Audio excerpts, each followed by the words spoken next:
quê? O quê? Se tem uma coisa que o povo gosta, essa coisa é esporte. Mas só assistir, porque jogar cansa. Futebol, vôlei, basquete, curling e sarrada no ar. Mas o fato é que alguns esportes são bem estranhos. É tanta bizarrice que dá pra duvidar se é verdade ou se é mentira. Top 7 esportes mais bizarros do mundo. Quantos minutos quisermos?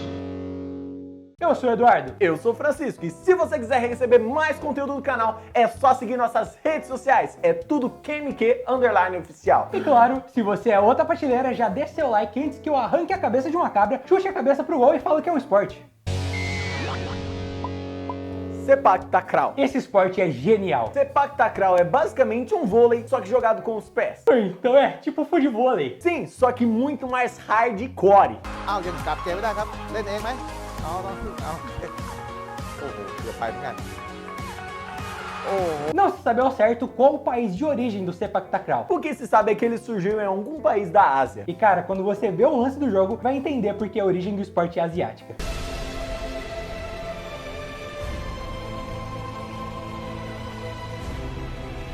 Tem que ser um verdadeiro ninja para praticar esse esporte. Esse esporte é jogado por dois times, um contra o outro e com 3 jogadores de cada lado. A quadra é separada no meio por uma rede e o objetivo é acertar a bola na quadra do adversário. Igualzinho no vôlei, a diferença é que nesse esporte você não pode usar a mão nem o braço, o resto tá liberado. Pô, mas é igualzinho o futevôlei. Você pode dar 3 toques na bola antes de jogá-la ao lado do adversário. O legal é que, diferente do vôlei, o mesmo jogador pode dar esses 3 toques. O mesmo cara pode receber, armar e atacar. Esse esporte é muito praticado em países asiáticos, como Indonésia, Coreia do Sul e Tailândia. Tailândia, inclusive, é o maior campeão no esporte. O legal é que, como é um esporte com muita influência do futebol, capoeira e futevôlei, Aí ó, não falei? É futevôlei. quem se dá muito bem nesse esporte são os brasileiros. Tanto que na maior competição do esporte, a Copa do Rei da Tailândia, o Brasil foi campeão em 2000, 2003 e 2007. Sim, mas da terceira divisão. E apesar do grande sucesso e da grande aceitação desse esporte, ele ainda não é considerado como um esporte olímpico. Porém, os países asiáticos estão tentando fazer que ele vire olímpico. Talvez o esporte ainda não foi pra Olimpíada por causa do nome complicado.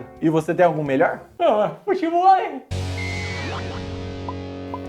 Quadribol. Mas peraí, quadribol não é aquele esporte do Harry Potter? Pois é, esse esporte foi criado pela J.K. Rowling no universo de livros de Harry Potter. E é simplesmente o maior esporte no mundo bruxo. Quando foi adaptado pro cinema e todo o pessoal viu aquilo na tela grande, Todo mundo queria que fosse possível jogar quadribol.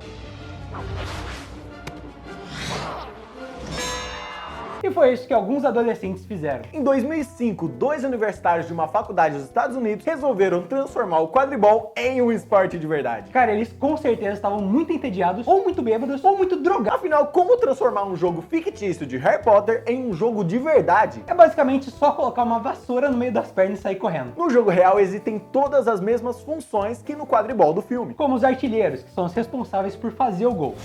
Os batedores, que tem como função parar os artilheiros. E os goleiros. Qual é a função do goleiro? A gente tá falando o nome e a função, você não fala? Os goleiros. E o apanhador, que era a função do Harry Potter na série de filmes. Cara, e é legal que tem o batedor e o apanhador. O apanhador tem que pegar o pomo de ouro, que é uma bolinha super pequena e super rápida. E quem captura o pomo de ouro, basicamente, ganha o jogo. Já na vida real, o pomo de ouro virou um asiático vestido de amarelo. Seeker's job is to catch the snitch, and the seekers have to get the tennis ball without actually touching the snitch runner. Pois é, como vocês puderam perceber, o quadribol da vida real não tem a intenção de ser um esporte sério. Mas sim apenas uma diversão. E mesmo assim, algumas faculdades se organizaram e fizeram meio que um campeonato. É engraçado que eu sempre imaginei o quadribol de outra forma. Esta arte mostra uma clara representação surrealista da hierarquia interna dos subplanos hemorrágicos do inconsciente desumanizado.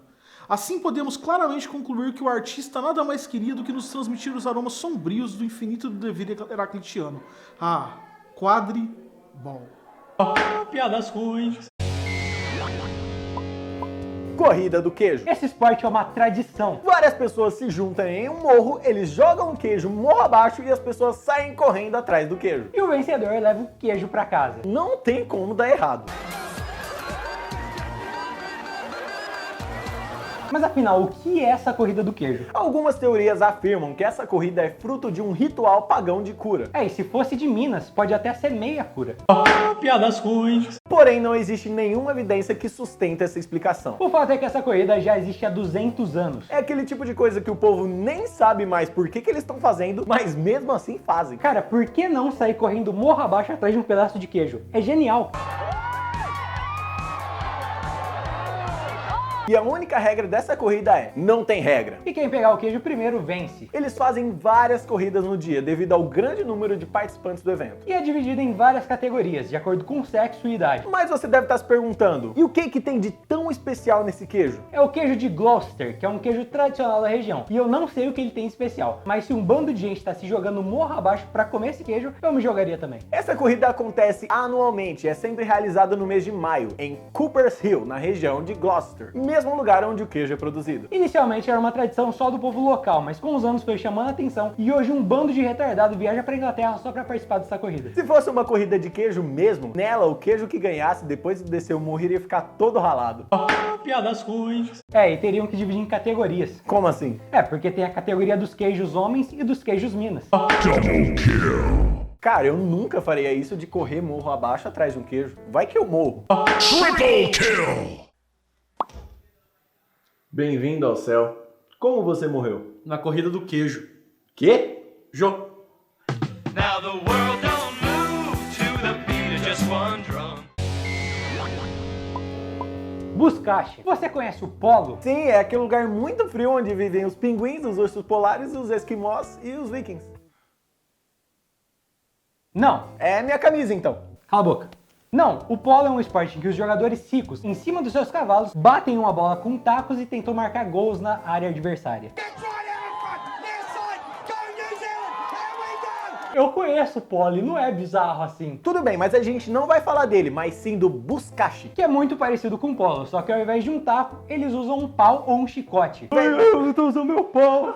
Ao invés de duas traves para o gol, eles usam tipo uma bacia gigante. E ao invés da bola, eles usam uma cabra morta decapitada. Quê? Pois é, esse esporte é conhecido por ser um dos esportes mais violentos que ainda tem adepto. E realmente é bizarro, os caras quase se matam pra fazer o gol.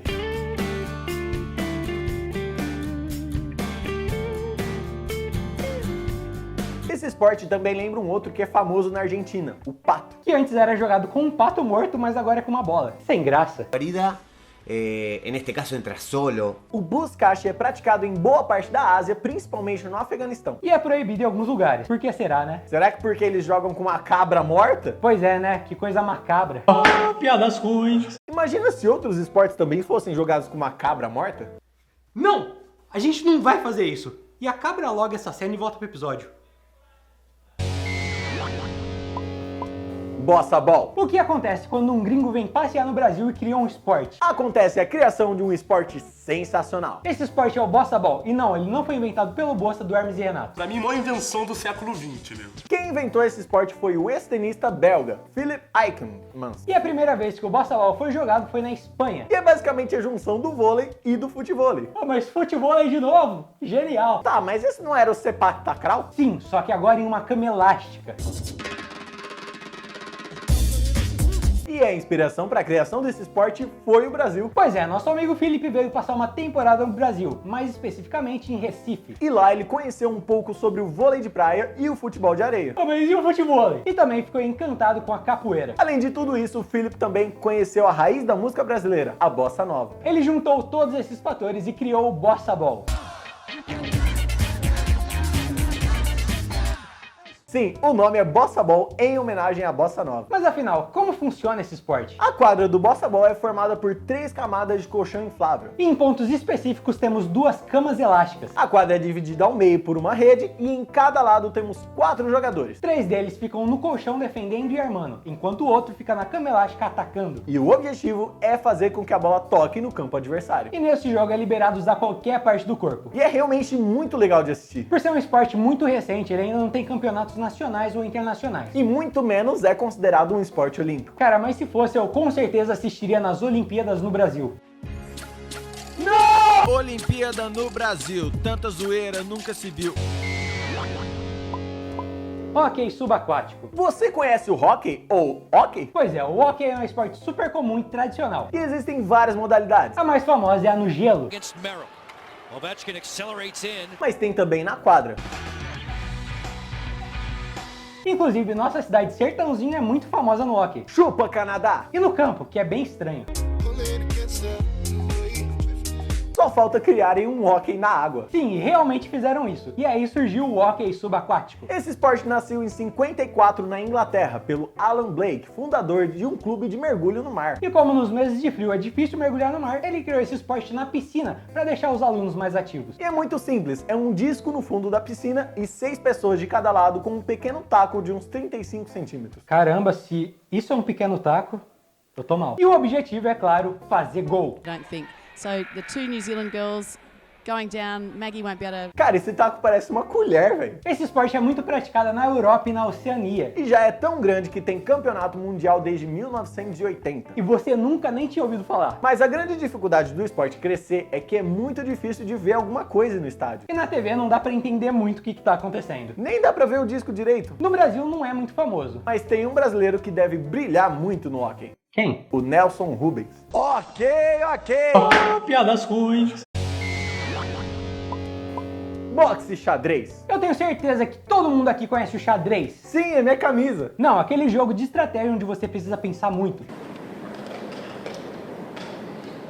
E eu tenho certeza que todo mundo aqui conhece o boxe, aquele esporte de luta que o Rocky Balboa luta, sabe? E o que acontece se a gente juntar esses dois esportes em um só? Pois é, eles realmente fizeram isso. Aí nasceu o boxe e xadrez. Aí. É que você tá de xadrez e a boxe. Esporte criado em 2003 por um holandês chamado Leb Hubbigin. Ele se inspirou em uma história em quadrinhos francesa chamado Freud Actor, onde existiu um jogo no estilo xadrez boxe. E no mesmo ano de sua criação foi feito um campeonato que foi realizado em Amsterdã. O campeonato teve apoio da Federação Holandesa de Xadrez e da Associação Holandesa de Boxe. E também foi criada a Organização Mundial do Boxe Xadrez. Nessa primeira competição, o vencedor foi o próprio cara que inventou o jogo. Mas afinal, como é que se joga isso? A regra é clara. A partida começa com xadrez, podendo chegar no máximo de 18 minutos dedicados só ao xadrez. Both men are being careful and avoiding the risk of giving his opponent an opening, just like in boxing. Durante esse tempo de xadrez, o jogo é interrompido por 5 turnos de rodadas de boxe. Just as they did at the chessboard, the two men are being careful. E é possível vencer ou por checkmate no xadrez ou por nocaute no boxe. Se acabar o tempo, a decisão é feita pelos juízes. O esporte ficou tão sério que existem várias categorias, assim como no boxe de verdade, como peso pesado, peso médio e peso leve. E existem categoria masculino e feminino. E vários países são adeptos a esse esporte, e até existem organizações oficiais dentro do esporte, inclusive no Brasil. E apesar do esporte estar crescendo muito, ainda não é considerado um esporte olímpico. Como não? É genial! Cara, imagina se o Rocky Balboa praticasse boxe e xadrez ao invés de só boxe.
Cara, o que tocar guitarra tem a ver com boxe e xadrez? Ué, eu tô tocando rock. Now Odu, você não vai fazer obscenidades com esse boneco, né? E é isso aí, se você já ouviu falar sobre outros esportes bizarros, deixa aqui nos comentários que quem sabe a gente faz uma parte 2. Se você não segue o QMQ nas redes sociais, o que você tá esperando? Lá tem todas as novidades do canal. Segue o QMQ no Instagram e Twitter, é QMQ_oficial. Se você quer um espaço divertido para interagir com a gente e outros fãs do canal, entra no grupo do Facebook Ota Prateleira. Se você não é inscrito, se inscreve e ativa o sininho para receber todo o vídeo nosso. Tem vídeo toda quarta-feira. Sim, toda semana tem. Para de comentar que, nossa, finalmente eles estão postando. A gente posta toda semana. E é claro, se você gostou do vídeo, deixe seu like e seja Ota Prateleira. Faz Ota Prateleira, Cu. Ota Prateleira. Tchau!